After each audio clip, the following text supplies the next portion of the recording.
is the pivotal role played by revenue administrations in conjunction with the logistical and regulatory entities in supporting and enhancing seamless trade facilitation across the borders along the global supply chain.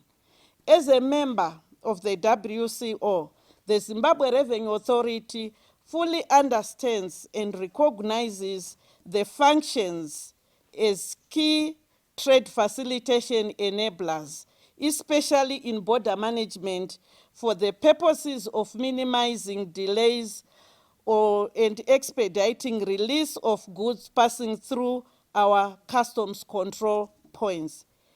As we remain mindful of the need to play our role in revenue administrations, we also recognize the importance of observing world best practices and other trade facilitation instruments as provided for under the various international trade protocols. The fact that any delays in processing of transactional and regulatory documentation within the system and the running of the ground processes along our trade routes and our border crossing points have significant impact on the delivery turnaround times.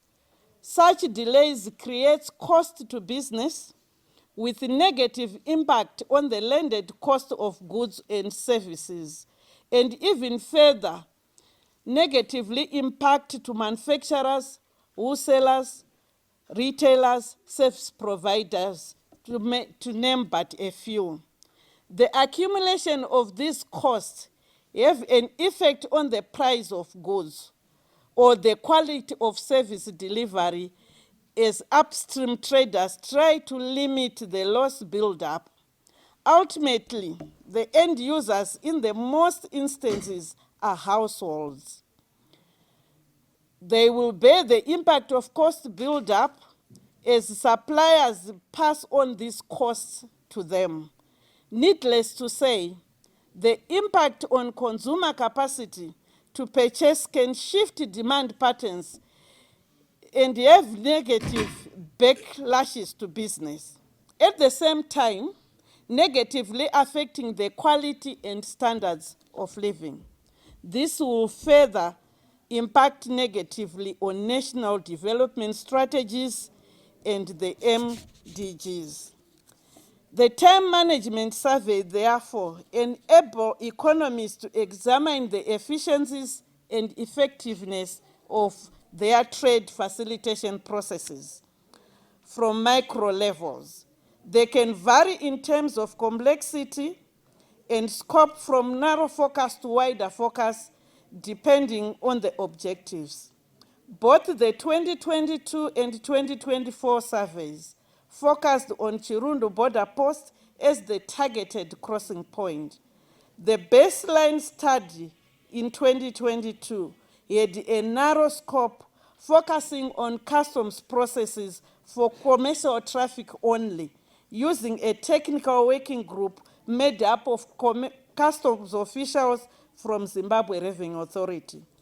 It was also a joint survey with the Zimbabwe Revenue Authority under the supervision of Maxwell Kapindula, a WCO recognized expert on time release studies.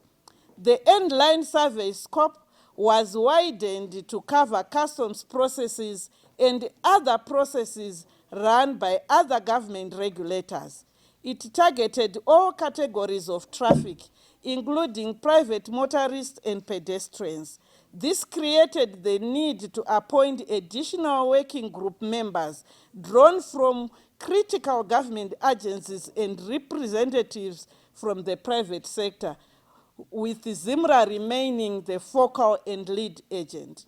I'm pleased to announce that the capacity and experience of the baseline survey was put to good use, culminating in the appointment of Mr. Aliki Mutandiro as the Time Management Survey Supervisor for the 2024 Endline Survey.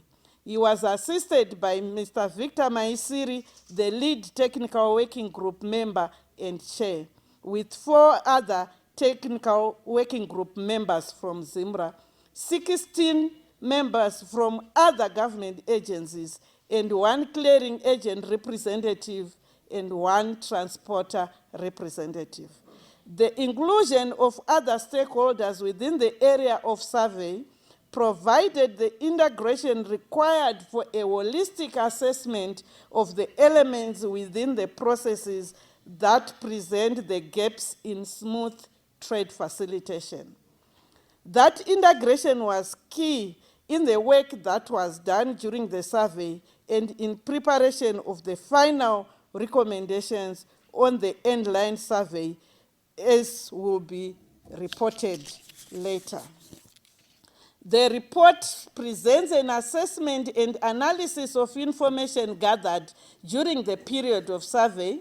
It provides a comparison of its results with those of the baseline report and the overall observations that shape the final recommendations, as well as an assessment of the impact of the implementation of the baseline recommendation. The overall average time release comparisons from the baseline and end-line survey bears testimony to the impact of some of the recommendations implemented, especially the short to medium-term ones.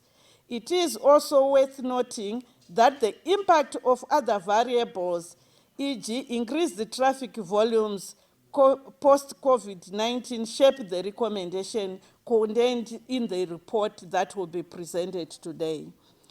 These surveys are certainly not the last. There is an opportunity for them to be implemented at other entry points for purposes of creating opportunities for self-assessment and the standardization of treatment of similar bottlenecks across all points of the country.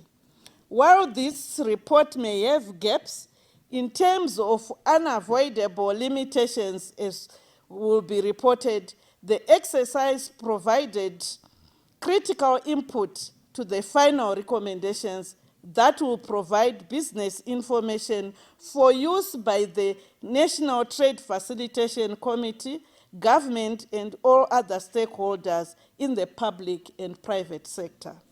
The report will also provide information to other regional and international readers.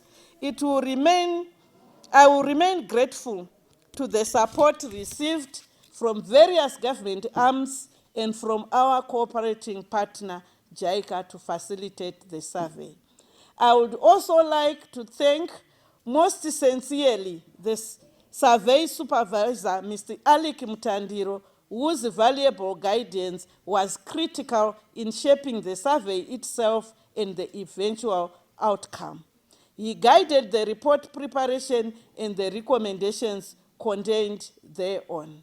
Allow me to extend my deepest appreciation to the Zimbabwean Technical Working Group with members from the Zimbabwe Revenue Authority and 16 government agencies, the private sector, as well as support structures provided by their principals to whom these members reported to.